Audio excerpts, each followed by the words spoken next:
ይግቡ በ45000 ካሬ ሜትር ላይ ወደ ተንጣለለው የፊሶን ሪል ስቴት እንኳን ደህና መጣችሁ። ቤቶቻችን ተጠናቀዋል። ይምጡና ይረከቡ። በተንጣለለው የፊሶን መንደር ታውን ሃውስ፣ ቪላና አፓርትመንት እንደ ምርጫው አቀርበናል። ዘመናዊና ቅንጡ አፓርትመንቶቻችን ከባለ 1 እስከ ባለ 3 መኝታ ተሰናድተዋል። እርሶን ይጠብቃሉ። የከርሰ ምድር ውሃ፣ ለተለያዩ ፕሮግራሞች የሚሆን ሰፊ ቴራስ፣ 24 ሰዓት የማይቋረጥ ተጠባባቂ ጄኔሬተር፣ ሰፊና አስተማማኝ የመኪና ማቆሚያ፣ የደህንነት ካሜራ ጨምሮ ይሄ ቀረሽ የማይባል ዘመናዊና ቅንጡ አፓርትመንት። ምርጫው ቪላ ከሆነ ደግሞ የተሟላና በ340 ካሬ ሜትር ላይ ያረፈ በውስጡ 6 መኝታ ቤቶች፣ 7 መታጠቢያ ቤቶች፣ 2 ሳሎን፣ 1 ባህላዊና 1 ዘመናዊ ኩሽናዎችን በውስጡ ያቀፈ ቤትም አለን። ታውን ሃውስስ ቢሉ በፊሶን መንደር ምን ጠፍቶ 5 መኝታ ቤት፣ 6 መታጠቢያ ቤትን፣ 1 ባህላዊና 1 ዘመናዊ ኩሽና አካቶ በ190 ካሬ ላይ ያረፈ 2 መኪና ማቆም የሚያስችል ሰፊ ግቢ ያለው የፊሶን መንደር። ይምጡ፣ ዛሬውኑ የቤት ባለቤት ይሆኑ። በ0952 78 78 78 ወይም በ0952 79 79 79 ላይ ሃሎ ይበሉን። ፊሶን ሪል ስቴት የርሶ።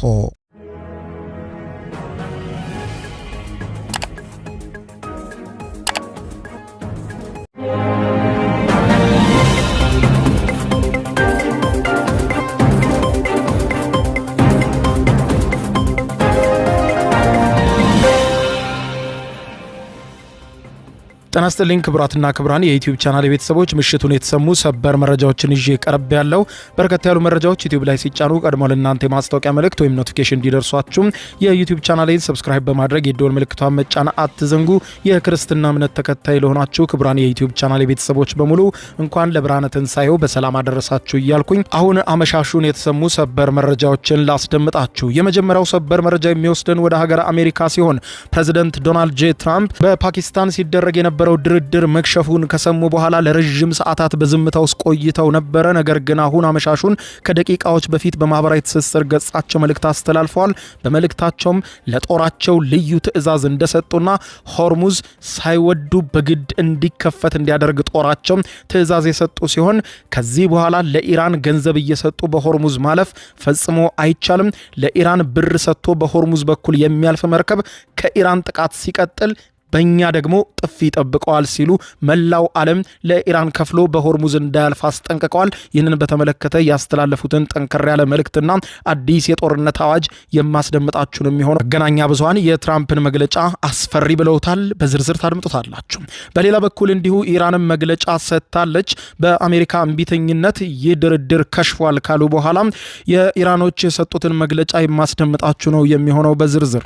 በተመሳሳይ የተባበሩት አረብ ኤምሬትስም ቁጣ በቀላቀለ መግለጫዋ ኢራን የሆርሙዝ ወሽመጥን መዝጋት አትችልም፣ በአስቸኳይ ትክፈት ስትል የተባበሩት አረብ ኤምሬትስ ጠንከር ባለ ማስጠንቀቂያ ኢራንን አስጠንቅቃለች። በዝርዝር የምታደምጡት መረጃ ይሆናል። በሌላ በኩል ባለሙያዎች ምን ሊሆን ይችላል የሚለው የወደፊቱ ሁኔታ ላይ በተመለከተ ሰፊ ትንታኔ እየሰጡ ነው።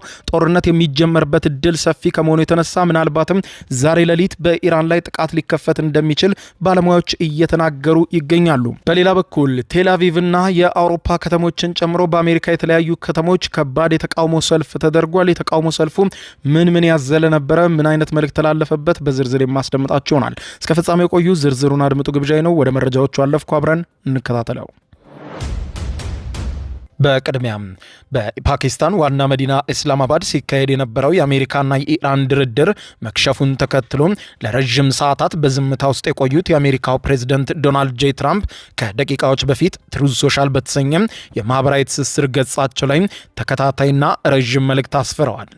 ኢራን አሉ ትራምፕ በመልእክታቸው ኢራን ሆነ ብላና እያወቀች የሆርሙዝን የባህር በር ለመክፈት የገባችንን ቃል አፍርሳለች በማለት ገልጸው ይህ ድርጊቷም በዓለም ዙሪያ የሚገኙ በርካታ ሰዎችንና በርካታ ሀገራትን ከፍተኛ ጭንቀት ላይ ጥለዋል ብለዋል። ትራምፕ አክለውም ሹፈት ባዘለ መልእክታቸው ኢራንን በማጣጣል ኢራናውያን የባህር ኃይላቸውና አብዛኛው ፈንጂ ጣይ መርከቦቻቸውና አውሮፕላኖቻቸው ሙሉ በሙሉ ወድመው እያለ አሁንም በውሃ ውስጥ ፈንጂዎች አሉን ማለታቸውን ተችተዋል። ምናልባትም የተወሰኑ ፈንጂዎችን አስቀምጠው ይሆናል፣ ነገር ግን የትኛው የመርከብ ባለቤት ነው ይህንን አደጋ ወስዶ ለማለፍ የሚደፍረው ሲሉ ይጠይቃሉ። በዚህ ምክንያት በኢራንና አሁን በቀሩት መሪዎቻቸው ላይ ትልቁ ውርደትና ዘላቂ የዝና ጠባሳ ደርሶባቸዋል ሲሉም አጣጥለዋል። ከዚህ በተጨማሪም ትራምፕ ምክትል ፕሬዚደንት ጄዲ ቫንስ ልዩ መልእክተኛቸው ሲቪትኮፍ እና ጃሬድ ኩሽነርን ጨምሮ በኢስላማባድ ፓኪስታን ከነበረው ልዑክ ሙሉ በሙሉ ፓኪስታንን ጥሎ እንደወጣና ወደ አሜሪካ እየመጣ እንደሆነ አረጋግጠዋል። ለፓኪስታን ጠቅላይ ሚኒስትር ሼባ ሻሪፍና ለፊልድ ማርሻል አሲም ሙኒር ከዚህ ቀደም ከህንድ ጋር ሊካሄድ የነበረውን አስከፊ ጦርነት በማስቀረቴ ከ30 እስከ 50 ሚሊዮን የሚገመቱ የሰው ህይወቶችን ስላዳንኩኝ ላቀረቡልኝ ተከታታይ ምስጋና እኔም አድናቆቴን ገልጬ ነበር። ፓኪስታንም አሁን በቀና ሁኔታ ለማደራደር ሞክራ ነበር፣ ባይሳካላትም ሁልጊዜም ስለ ሰው ልጅ ህይወትና ስለ መዳንና ስለ መኖር ስለ ደስታ ሲነሳ ሁልጊዜም ደስ ይለኛል ብለዋል ትራምፕ። ለዚህም ከዚህ ቀደም ለዋልኩት ውለታ ነው አሁንም ፓኪስታን ለማደራደር ውለታዋን ለመመለስ የሞከረችው ብለዋል። ፕሬዚደንቱ ወደ ዋና ነጥባቸው ሲመጡ በዓለም ላይ ምርጥ የሆነው የዩናይትድ ስቴትስ የባህር ኃይል ሲሉ የገለጹት የሀገራቸውን የባህር ኃይል ከዚህ ሰዓት ጀምሮ ትዕዛዝ ሰጥቼዋለሁ፣ የሆርሙዝ ወሽመጥን ለማቋረጥ ለመግባትም ሆነ ለመውጣት የሚሞክሩ ማናቸውንም መርከቦች የመዝጋትና የማገድ ሂደት ይጀምራል ሲሉ አስታውሰዋል። የዚህ ማዕቀብ ዋና ዓላማ የዓለምን 20 በመቶ የነዳጅ አቅርቦት የሚያስተናግደውን ይህንን የባህር መስመር በአሜሪካ ቁጥጥር ስር በማድረግ ኢራን በጦርነቱ ያላትን ብቸኛ የኢኮኖሚ ማስፈራሪያና የመደራደሪያ ካርድ የኢኮኖሚ ሌቨሬጅ መንጠቅ መሆኑን የአሶሺየትድ ፕሬስ ጋዜጠኛ ጆሽ ቦአክ ተናግረዋል። ትራምፕ አክለውም ለኢራን ህገወጥ ቀረጥ የከፈለ ማንኛውም መርከብ በዓለም አቀፍ የውሃ ላይ ደህንነቱ የተጠበቀ ጉዞ እንደማይኖረውና የአሜሪካ የባህር ኃይል እነዚህን መርከቦች ፈልጎ እንዲያግድ መመሪያ መስጠታቸውን አስታውሰዋል። ማንም ሰው ለኢራን ቀረጥ ከፍሎ በነጻነት አያልፍም ያሉት ትራምፕ ለኢራን ቀረጥ ከፍዬ በሰላም አልፋለሁ የሚል ካለ ከኢራን ሲያልፍ እኛ አሜሪካውያን እንጠብቀዋለን ብለዋል። ማንም ሰው ለኢራን ቀረጥ ከፍሎ በነጻነት አያልፍም፣ በእኛ ወይም በሰላማዊ መርከቦች ላይ የሚተኩስ ማናቸውም ኢራናዊ ደግሞ ወደ ሲኦል እንልከዋለን በማለት ጦራቸው በተጠንቀቅ ሆኖ ይህንን ትዕዛዛቸውን እንዲፈጽም አስቸኳይ ትዕዛዝ እንደሰጡ ገልጸዋል። ይህንን የኢራንን እርምጃ ዓለም አቀፍ የገንዘብ ቅሚያ ወይም ዝርፊያ ብለው የጠሩት ትራምፕ አሜሪካና ሌሎችም ሀገራት መሪዎች ለዚህ ቅድሚያ እንደማይንበረከኩ አስረግጠው ተናግረዋል። ስለዚህም ከአሁን ሰዓት ጀምሮ ለጦር ትዕዛዝ ሰጥቻለሁ፣ መርከቦች በነጻነት ታልፉ እንደሆነ እለፉ፣ ለኢራን ከፍዬ አልፋለሁ ካላችሁ ግን ከኢራን ስታልፉ የእኛ ጥፊ ይጠብቃቸዋል ብለዋል ትራምፕ። በአሜሪካና በኢራን መካከል ለ20 ሰዓታት ገደማ የነበረው ድርድር በአብዛኛው ነጥቦች ላይ ስምምነት የታየበት ቢሆንም በአንድና እጅግ ወሳኝ የሆነ ጉዳይ ላይ ግን መግባባት እንዳልተቻለ ተዘግቧል። እርሱም የኢራን የኒውክሌር ፕሮግራም ነው። ትራምፕ በዚሁ ዘለግ ያለ መግለጫቸው እንዳሉት ኢራን የኒውክሌር ምኞቷን ለመተው ፈቃደኛ አይደለችም። የተስማማንባቸው ነጥቦች ወታደራዊ ዘመቻችንን ከመቀጠል የተሻሉ ቢሆንም የኒውክሌር ኃይል እንደዚህ አይነት ተለዋዋጭ አስቸጋሪና ሊገመቱ በማይችሉ ሰዎች እጅ እንዲገባ ከመፍቀድ አንጻር ሲታይ ግን እነዚያ ነጥቦች ምንም ትርጉም የላቸውም ብለዋል። የአሜሪካ ተወካዮች የኢራንን ተወካዮች መሐመድ ባገር ቃሊባፊና አባስ አራክቺ እንዲሁም አሊ ባጋሪ ጋር ተግባብተውና ተከባብረው ውይይት ቢያደርጉም ኢራናውያኑ ግን በኒውክሌር ጉዳይ ላይ ፈጽሞ ሊያፈገፍጉ አለመቻላቸውም ትራምፕ ተናግረዋል። ኢራን መቼም ቢሆን የኒውክሌር የጦር መሳሪያ አይኖራትም፣ ይህንን ቃል ደግመዋለሁ ሲሉም አቋማቸውን አንጸባርቀዋል። ትራምፕ የኢራን መሪዎች የባህር ኃይሏን የአየር ኃይሏና የጸረ አውሮፕላን ራዳሮቿን ሙሉ በሙሉ በኒውክሌር ምኞታ ምክንያት እንደጠፉ ተናግረው በተገቢው ጊዜ ሙሉ በሙሉ ተዘጋጅተን አፈሙዛችንን አዙረናል፣ ወታደሮቻችንም ከኢራን የተረፈችውን ትንሿን ነገር አጥፍተው እንዲጨርሱ ትዕዛዝ ሰጥቻቸዋለሁ ሲሉ ገልጸዋል። የሲኤንኤን ጋዜጠኞች ሶፊያ ሰይፊና አሲ ሮናልድ እንደዘገቡት ከሆነ የፓኪስታንና የኢራን ምንጮችን ጠቅሰው የኢራን ተደራዳሪ ቡድንና የአሜሪካ ልዑክ ኢስላማባድ ከተማን ሙሉ በሙሉ ለቀው እንደወጡም ተዘግቧል። በተለይም የኢራን ተደራዳሪዎች ወደ ኢራን መዲና ሲያቀኑ በፓኪስታን የአየር ኃይል አውሮፕላኖች ተከበው እንደነበረ ገልጸው በዚህም ፓኪስታን የኢራንን ተደራዳሪዎች ለመጠበቅ የገባቸውን ቃል ለማክበር በጀቶቿ አጅባ እስከ ኢራን ዋና ከተማ ቴሄራን ተደራዳሪዎቹን አድርሳለች ተብሏል። ይህም የሆነው እስራኤል ከዚህ ቀደም ሊደራደሩ በመጡ የተለያዩ አካላቶች ላይ የፈጸመችውን ጥቃት ተከትሎ ተመሳሳይ ጥቃት በኢራን ተደራዳሪዎች ላይ እንዳይፈጸም ነው ተብሏል። ምንም እንኳን ፓኪስታን አሸማጋይ ሆና ለ20 ሰዓታት የተጠናከረ ውይይት ቢደረግም አሜሪካ ኢራን የኒውክሌር ፕሮግራሟን እንድትተው ያቀረበችውን ጥያቄ ኢራን ውድቅ በማድረጓ ስምምነት ላይ መድረስ አልተቻለም። በኢራን በኩል ደግሞ አሜሪካ ከልክ ያለፈ ፍላጎትና ምኞት አላት በማለት ድርድሩ መክሸፉን ምክንያት አድርገውታል። አሁን በማንኛውም ሰዓት ጦርነት ሊፈነዳ እንደሚችል እየተገለጸ ሲሆን የአሜሪካው ፕሬዝደንትም ለጦራቸው በሰጡት ትዕዛዝ መሰረት የአሜሪካ ባህር ኃይል በኢራን ላይ እርምጃ ለመውሰድና በቀጠናው አንድም መርከብ በነጻነት እንዳያልፍ በሚያግድ የኢራን መርከብ ላይ እንደምትተኩስ አሜሪካ አስታውቃለች። የአሜሪካ ውሳኔ ብቻ ሳይሆን የቀጠናው ሀገራትም የኢራንን ድርጊት አጥብቀው እየተቃወሙ ይመስላል። የሳም ሜትዝ ዘገባ እንደሚያመለክተው የአቡዳቢ የተባበሩት አረብ ኤሚሬትስ ብሔራዊ የነዳጅ ኩባንያ የሆነው አድኖክ ኃላፊ ሱልጣን አልጃበር ኢራን የሆርሙዝን ስትሪት የመዝጋት መብት እንደሌላትና ይህ ጉዳይ የባህረ ሰላጤው አረብ ሀገራትን መግባባት የሚያጠናክር እንጂ የሚያላላ አይደለም ብለዋል። አልጃበር በማህበራዊ ትስስር ገጻቸው ከሰዓታት በፊት ባወጡት መግለጫ የሆርሙዝ ስትሪትን ለመዝጋት የሚደረግ ማናቸው ሙከራ ቀጠናዊ ጉዳይ አይደለም፣ የዓለም አቀፉን የኢኮኖሚ ደም ስርን የመበጠስና ለእያንዳንዱ ሀገር የኃይል የምግብና የጤንነት ደህንነት ቀጥተኛ ስጋት ነው ብለውታል። ይህ አደገኛና አሳሳቢ ድርጊት ያለምንም ቅድመ ሁኔታ በአስቸኳይ መፈታት እንዳለበት አስጠንቅቀው ኢራን ሆርሙዝን ያለምንም ቅድመ ሁኔታ በፍጥነት ትክፈት ብለዋል። በአካባቢው ካለው ጦርነት የተነሳ አንዶክን ጨምሮ በርካታ የነዳጅ ላኪ ድርጅት ኩባንያዎች ከባድ ጉዳት አስተናግደዋል። ኩባንያው በመጋቢት ወር ከአቅም በላይ የሆነ ችግር አጋጥሞኛል በማለት ለገዢዎቹ ግዴታውን መወጣት እንደማይችል ማሳወቁ ይታወሳል። የተባበሩት አረብ ኤሚሬትስ ኢኮኖሚ ለጂዲፒዋ 15 በመቶ በነዳጅ ጋዝ ላይ የተመሰረተ ነው። ቀጠናው በከፍተኛው ውጥረት ላይ ያለ ሲሆን ባለሙያዎች በጉዳዩ ዙሪያ ሰፊ ትንታኔዎችን እየሰጡ ነው። ለመሆኑ በአሜሪካና ኢራን በሌሎችም ሀገራት መካከል ያለው የመካከለኛው ምስራቅ ውጥረት ከየት መነጨ? በዚህ ጉዳይ ላይ ባለሙያዎች የተለያዩ ሀሳቦችን እየሰጡ ነው።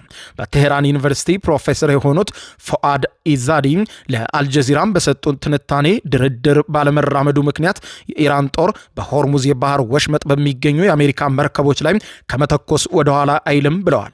አሜሪካ የኢራን ወታደሮችን መግደሏን ያነሱት ፕሮፌሰሩ ኢራን ስትሪቱን በመጠቀም የኢኮኖሚ አቅሟን ለመገንባት ከፍተኛ እቅድ እንዳላትም ተናግረዋል። ከዚህም በላይ አሜሪካ የኢራን የኒውክሌር ፕሮግራምን እንደ ትልቅ ምክንያት የምታቀርበው ዋናና ስረ ፍላጎቷ የኢራንን ነዳጅ ዘርፎ መውሰድ፣ ድንበሯንም መቀየርና መንግስቷን መገልበጥ ለመሸፈን ነው ብላለች። በ3.65 በመቶ በበለጸገ ዩራኒየም የኒውክሌር ጦር መሳሪያ መስራት ይቻላል የሚል አንድም የኒውክሌር ባለሙያ በዓለም ላይ አይገኝም ያሉት እኚሁ የኢራን ምሁር ኢዛዲ አሜሪካ እውነታውን እንድትገነዘብ እንመክራለን ብለዋል። በሌላ በኩል በዩሲኤልኤ ከፍተኛ ተመራማሪ የሆኑት የፖለቲካ ሳይንቲስት ቤንጃሚን ራድ ለሲኤንኤን እንደነገሩት ከሆነ የሁለቱ ሀገራት ያለምንም ስምምነት መለያየት የሚጠበቅ ነበረ በማለት ገልጸው ሁለቱም ወገኖች ከብዙ አስርት ዓመታት በኋላ ለመጀመሪያ ጊዜ ሲገናኙ የማያወላውል ከፍተኛ አቋም ይዘው መቅረባቸውን ጠቁመዋል። ራድ የውዝግቡን ማዕከል ሲያብራሩ ኢራን በ2015 የኒውክሌር ስምምነት መሰረት መሳሪያ ላለማምረት ቃል የገባች ቢሆንም አሁንም ግን ዩራኒየም ማበልጸጊያ ደረጃዋን ከኤንፒቲ የኒውክሌር ስርጭት መከላከያ ስምምነት በላይና ወደ ኒውክሌር ፈንጂ ማምራት ክልል አድርሰዋለች ሲሉ ይከራከራሉ። ኢራን እንደ ሉዓላዊ ሀገር ዩራኒየም የማበልጸግ ፍጹም የሆነ መብት አለኝ ስትል፣ አሜሪካ ደግሞ ኢራን ቀደም ሲል ዓለም አቀፍ ተቆጣጣሪዎችን በማታለሏ ምክንያት ይህንን እምነትና መብት አታለች ትላለች። አለመግባባቱ ያለው እዚህ ላይ ነው ሲሉ ያስረዳሉ። በተለይ አሁን ኢራን የሆርሙዝን ስትሪት እንደ ትልቅ የመደራደሪያ ካርድ ስለያዘችው ወደ ኋላ የማለት ፍላጎት የላትም በማለት የችግሩን ስረ መሰረት ያስረዳሉ። ይህ በዚህ እንዳለም ሁለቱም ኃይሎች አሁን ከፍተኛ ውጥረት ውስጥ ወድቀዋል ሲሉም ተናግረዋል። በሌላ በኩል የጫናቸው አውሮፕላን በፓኪስታን የጦር ጀት ታጅቦ ቴህራን የደረሰው የኢራን ተደራዳሪ ቡድን የሚመሩት የኢራኑ ፓርላማ አፈጉባኤ አሜሪካ የኢራንን ልዑክ እምነት ማግኘት አልቻለችም ሲሉ ሀገራቸው ኢራን ዋና መዲና ቴህራን ሲደርሱ መግለጫ ሰጥተዋል። የኢራን ተደራዳሪዎችን ልዑክ የመሩት የፓርላማው አፈጉባኤ መሐመድ ባገር ጋሊባፊ አሁን ጊዜው አሜሪካ እምነታችንን ማግኘት ትችል እንደሆነ ወይም እንዳልሆነ የምትወስንበት ነበረ፣ አሁን ሁሉም ተሰባብረዋል ብለዋል። ጋሊባፊ በማህበራዊ ሚዲያ ገጻቸውና ለመገናኛ ብዙሃን በሰጡት መግለጫ ኢራን ቀና ልቦናና ፍላጎት ነበራት ሲሉ ተናግረዋል። ነገር ግን ከዚህ ቀደም የተካሄዱ ሁለት ጦርነቶች ጋር በተያያዘ ባለን ልምድ የተነሳ በተቃራኒ ወገን ላይ እምነት የለንም ነበር ገና ወደ ድርድሩ ስንሄድም ብለዋል። በዚህ ሁሉ ሁኔታ ውስጥ ጦርነቱን በመቀጠልና በከባድ አጣብቂኝ ውስጥ ያሉት ፕሬዚደንት ዶናልድ ጄ ትራምፕ ነገርም እያነጋገረ ነው። የአሜሪካው ምክትል ፕሬዚደንት የፓኪስታኑን ድርድር መልካምና መጥፎ ዜና ብለውታል። ከኢራን ጋር ተጨባጭ ውይይት ማድረጋቸውን መልካም ዜና ሲሉ፣ ስምምነት ላይ አለመድረሳቸውን መጥፎ ዜና ሲሉ ለዓለም ነግረዋል። ረዘም ላለ ጊዜ የተደረገው ድርድር ጉልህና አስገራሚ ቢሆንም ስምምነት ላይ አለመደረሱ ግን የሚያስደንቅ አይደለም፣ የሚጠበቅ ነው። አሜሪካውያን ወደ ፓኪስታን የሄዱት በዚህ ጦርነት ኢራን በጣም ክፉኛ ስለተጎዳች ፈጣን ስምምነት ማድረግ ትችላለች ወይም ሀሳባችንን ትቀበላለች የሚል ግምት ይዘው እንደነበረ ቢቢሲ ገልጿል። ሀሳባችንን ለመቀበል አልፈለጉም ኢራኖች ሲሉ ቫንስ ተናግረዋል። ቢቢሲ እንደሚለው ኢራን የራሷ ቀይ መስመሮች አሏት። ጠንካራ እጅ እንዳላት በማመን ነው ወደ ድርድሩ የቀረበችው። በወታደራዊ አቅሟ ላይ ከፍተኛ ጉዳት ቢደርስም አሁንም በጦርነቱ መቀጠል እንደምትችል ብቻም ሳይሆን ዝግጁ እንደሆነችም ትናገራለች ይላል ቢቢሲ። አሁንም ድረስ በሆርሙዝ ስትሪት ስትራቴጂካዊ የባህር ወሽመጥ ላይ ባላት ቁጥጥር ላይ ጉልህ የሆነ ተጽዕኖ አላት። ኢራንና አሜሪካ ከ10 ዓመታት በፊት የኒውክሌር ስምምነት ላይ ለመድረስ ጊዜ የደረሱት 18 ወራት ከፈጀ ጉዞና ንግግር በኋላ ነው። ትራምፕ አሁን ከባድ ምርጫ ውስጥ የወደቁ ሲሆን ጦራቸውን ትዕዛዝ የሰጡ ሲሆን ምናልባትም ጦራቸው ከሰዓታት በኋላ ጦርነት ሊከፍት ይችላል አሊያም ሌሊቱን ተብሎ እየተሰጋ ነው። በሌላ በኩል በትናንትናው ዕለት ምሽት ድረስ በእስራኤል መዲና ቴልአቪቭ አደባባዮች ላይ ያልተጠበቀና እጅግ ጠንካራ መልእክት ያዘለ የተቃውሞ ሰልፍ ተካሂዷል። የእስራኤል ባንዲራን እያውለበለቡ አደባባይ የወጡት በሺዎች የሚቆጠሩ ሰልፈኞች ታይምስ ኦፍ እስራኤል እንዳስነበበው መንግስታቸው የእስራኤል መንግስት የጀመረውን ጦርነት በአስቸኳይ እንዲያበቃም በአጽንኦት ጠይቀዋል። ሰልፈኞቹ ይዘዋቸው ከወጡት ትልልቅ መፈክሮች መካከል የውጭ ሀገር ፈንጂዎችን ማንንም ነፃ አያወጡም፣ እንዲሁም ከእንግዲህ የጦርነት ማሽኑን መመገብ ይቁም ሲሉ ተችተዋል። ዩሪ ዌልትማን የተባለ አንድ አስገራሚ ሰልፈኛ ለዓለም አቀፉ የዜና ወኪል የሆነው ሮይተርስ በሰጠው ቃል የአሁኖቹ የአሜሪካና የእስራኤል መሪዎች ህዝብን ወዳልተፈለገና ወዳልተቋጨ የጦርነት አዙሪት እየከተቱት ነው ሲል በምሬት ተናግሯል። መሪዎቻችን ቃል እየገቡልን ያለው መቼም የማያልቅ የጦርነት እውነታ ነው። ይህ ጦርነት በጋዛ ካላበቃም በኢራን ይቀጥላል፣ በኢራን ካልሆነ ደግሞ በሊባኖስ ይቀጥላል በማለት የጦርነትን አጥፊነትና ማብቂያ የለሽነት አብራርተዋል። የአውሮፓዋ ልብ በሆነችው ፓሪስ ፈረንሳይም በትናንትናው ዕለት የሰላምና የነጻነት ጥሪዎች አስተጋብተዋል። ሰልፈኞች የኢራንን ባንዲራ እያውለበለቡ በእጆቻቸው የሰላም ምልክት እያሳዩ አደባባዮችን ሞልተው ውለዋል። ሂቫ መሐመድ የተባለች አንዲት ሰልፈኛ ለሮይተርስ የዜና ወኪል እንደነገረችው በኢራን ላይ የፈንጂ ድብደባ ማካሄድ እጅግ መጥፎ ድርጊት መሆኑን ተናግራ አክላም በሀገሪቱ ውስጥ መምጣት ያለበት ማንኛውም የፖለቲካ ለውጥ ከውስጥ መመንጨት እንዳለበት አጥብቃ አስረድታለች። ምንም አይነት ፈንጂም ሆነ ጦርነት ኢራን በገዛ ህዝቦቿና በራሷ የውስጥ ትግል ነፃ መውጣት አለባት የሚለውን ሀቅ ሊቀይረው አይችልም በማለት የውጭ ኃይሎች ጣልቃ ገብነት መፍትሄ አያመጣም ስትል ተቃውማለች። በደቡብ አፍሪካ ኬፕ ታውን ከተማ በዚሁ በአሜሪካ ቆንጽላ ጽህፈት ቤት ፊት ለፊት ታላቅ የተቃውሞ ሰልፍ የተደረገ ሲሆን የኢራንን ባንዲራ በኩራት እያውለበለቡ የነበሩ ሰልፈኞች እጆቻችሁን ከኢራን ላይ አንሱ የሚሉ ጽሁፎችን ይዘው ታይተዋል። በተለይም የአሜሪካን ፖሊሲ አጥብቀው የሚቃወሙት ሰልፈኞቹም ትራምፕ መሄድ አለበት በማለት በከፍተኛ ሁኔታ ትራምፕ ከስልጣን ይውረድ ሲሉ ጠይቀዋል። በሌላ በኩል በአሜሪካዋ ሚችጋን ግዛት ዲርቦን በተባለ ከተማ በተካሄደ ሰልፍ ላይ የሊባኖስ ባንዲራዎችም በብዛት ሲውለበለቡ ታይተዋል። የጦርነቱ ሰለባዎች ጋር ያላቸውን አጋርነት ለማሳየት አደባባይ ከወጡት መካከል አንዲት ሴት የትንሽ ልጅ ፎቶግራፍ በማንገብ እስራኤል ይህንን ሕፃን ገድለዋለች የሚል ልብ የሚሰብር መልእክት ይዛ በአደባባይ ታይታለች። በተቃራኒው ደግሞ ትናንትና በቴክሳስ ግዛት ፕላኖ በተባለው ከተማ አሁን ያለው የኢራን አገዛዝ የሚቃወም የተለየ የተቃውሞ ሰልፍ ተካሂዷል። እነዚህ ሰልፈኞችም ከኢራን አብዮት በፊት የነበረውን ጥንታዊ የኢራን ባንዲራ በመያዝ እንዲሁም የአሜሪካና የእስራኤልን ባንዲራዎችም በአንድነት ከጥንታዊው የኢራን ባንዲራ ጋር በማውለብለብ የኢራንን የእስላማዊ አብዮታዊ ዘብ ሲቃወሙ አምሽተዋል። ይህም የኢራን ፖለቲካ በዓለም ዙሪያ የሚገኙ ዜጎች መካከል የፈጠረውን ጥልቅ ልዩነት የሚያሳይ ነው ተብሏል። እነዚህ ሰልፈኞች የጠየቁት በተለይም አሜሪካና እስራኤል የጀመሩትን ጥቃት እንዳያቋርጡ አሁን ያለው የኢራን አብዮታዊ መንግስት ስልጣኑ እስኪወርድ ድረስ የፈንጂ ድብደባውም ሆነ ጥቃቱ ይቀጥል ሲሉ ተማጽነዋል። ክቡራን አድማጮች ለሰዓቱ ብታደምጧቸው መልካም ናቸው ያልኳቸው አጫጭር መረጃዎች የሰማችኋቸው ናቸው። ከሰዓታት በኋላ በሌላ መረጃ ተመልሰን እስከምንገናኝ በያለንበት የዓለም ዳር ቸር እንቆይ። የዩቲዩብ የስኬት ሚስጥሮችን በዝርዝር የያዘው የአቤል ብርሃኑ የወይኗ ልጅ መጽሐፍ ሁለተኛ እትም በገበያ ላይ። ዩቲዩብ ለመጀመር በአጭር ጊዜ ስኬትን ለመቀዳጀት አስበዋል? ዩቲዩብ ብጀምር ስንት ብር አገኘሁም ብሎ አስበዋል? እንግዲያውስ በዩቲዩብ 2 የወርቅ 3 የብር ሽልማቶችን ያገኘው የአቤል ብርሃኑ የወይኗ ልጅ የዩቲዩብ ሚስጥሮች መጽሐፍ በዝርዝር ሁሉንም ያብራራሉታል። ዛሬውኑ ገዝተው ህልሞን እውን የሚያደርጉበትን የዩቲዩብ የስኬት መንገድ ይጀምሩ። በሀገር ቤት አከፋፋይ አዲስ አበባ ሜክሲኮ ኮሜርስ መጽሐፍት መደብር። በውጭ ሀገራት ለምትገኙ ከአማዞን ላይ ብታዙ በቀናት ውስጥ ደጁ ይደርሳል። የአማዞን ሊንኩን እዚህ ቪዲዮ ኮሜንት ላይ ያገኙታል። የዩቲዩብ ሚስጥሮች ዘመኑ ጋር ተፈላጊ መጽሐፍ።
ይግቡ በ45000 ካሬ ሜትር ላይ ወደ ተንጣለለው የፊሶን ሪል ስቴት እንኳን ደህና መጣችሁ። ቤቶቻችን ተጠናቀዋል። ይምጡና ይረከቡ። በተንጣለለው የፊሶን መንደር ታውን ሃውስ፣ ቪላና አፓርትመንት እንደ ምርጫው አቀርበናል። ዘመናዊና ቅንጡ አፓርትመንቶቻችን ከባለ 1 እስከ ባለ 3 መኝታ ተሰናድተዋል። እርሶን ይጠብቃሉ። የከርሰ ምድር ውሃ፣ ለተለያዩ ፕሮግራሞች የሚሆን ሰፊ ቴራስ፣ 24 ሰዓት የማይ የማይቋረጥ ተጠባባቂ ጄኔሬተር፣ ሰፊና አስተማማኝ የመኪና ማቆሚያ፣ የደህንነት ካሜራ ጨምሮ ይሄ ቀረሽ የማይባል ዘመናዊና ቅንጡ አፓርትመንት። ምርጫው ቪላ ከሆነ ደግሞ የተሟላና በ340 ካሬ ሜትር ላይ ያረፈ በውስጡ 6 መኝታ ቤቶች፣ 7 መታጠቢያ ቤቶች፣ 2 ሳሎን፣ 1 ባህላዊና 1 ዘመናዊ ኩሽናዎችን በውስጡ ያቀፈ ቤትም አለን። ታውን ሃውስስ ቢሉ በፊሶን መንደር ምን ጠፍቶ 5 መኝታ ቤት፣ 6 መታጠቢያ ቤትን፣ 1 ባህላዊና 1 ዘመናዊ ኩሽና አካቶ በ190 ካሬ ላይ ያረፈ 2 መኪና ማቆም የሚያስችል ሰፊ ግቢ ያለው የፊሶን መንደር። ይምጡ፣ ዛሬውኑ የቤት ባለቤት ይሆኑ። በ0952 78 78 78 ወይም በ0952 79 79 79 ላይ ሃሎ ይበሉን። ፊሶን ሪል ስቴት የርሶ